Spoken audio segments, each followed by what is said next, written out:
આપણા સનાતન ધર્મમાં દરેકના કર્મ અનુસાર આગલો જન્મ હોય છે અને એના પછીનો જન્મ પણ થાય છે. તો આજે આપણે મંદોદરીના એના આગળના એક જન્મની વાત કરશું. વર્ષો પહેલાં જંગલમાં એક કૂવાના કાંઠે ઋષિઓનો આશ્રમ હતો અને ત્યાં એક ડેડકી રહેતી હતી. ડેડકી રોજ ઋષિઓને ભગવાન શિવની પૂજા કરતા જોતી અને એને પણ એમ થતું કે હું ક્યારે મહાદેવની પૂજા કરીશ. ઋષિઓ રોજ આવતા અને ડેડકી ભગવાનને પ્રાર્થના કરતી કે હું પણ મહાદેવની પૂજા કરી શકું. એક દિવસ ડેડકીએ જોયું કે કૂવાની અંદર એક ઝેરીલો સાપ મરીને પડ્યો છે. ઋષિઓ આવશે અને કૂવાનું પાણી વાપરશે તો એ લોકો પણ મરી જશે. એટલે ઋષિઓ આવ્યા ત્યારે ડેડકી એને જોતાં જ કૂવામાં પડી ગઈ અને મરી ગઈ. ઋષિઓને થયું કે ડેડકીએ આપણો જીવ બચાવ્યો છે, કેમ કે કૂવામાં ઝેરીલો સાપ મરીને પડ્યો છે.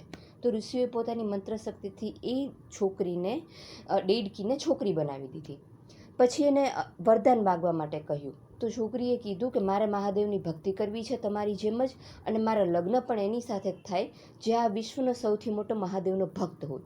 ઋષિઓએ તથાસ્તુ કીધું અને કન્યાનું દાન જંગલમાં રહેતા એક મયદાનવને કરી દીધું. હવે છોકરી જ્યારે મોટી થઈ અને ઉંમરલાયક થઈ ત્યારે એના લગ્ન મહાન શિવ ભક્ત રાવણની સાથે થયા. આ રીતે એનું વરદાન ફળ્યું. હવે આ ડેડકી કૂવા કાંઠે ક્યાંથી આવી હતી આપણે પછી ક્યારેક વાત કરીશું. એ પહેલાં ચેનલને સબસ્ક્રાઈબ કરી દો એટલે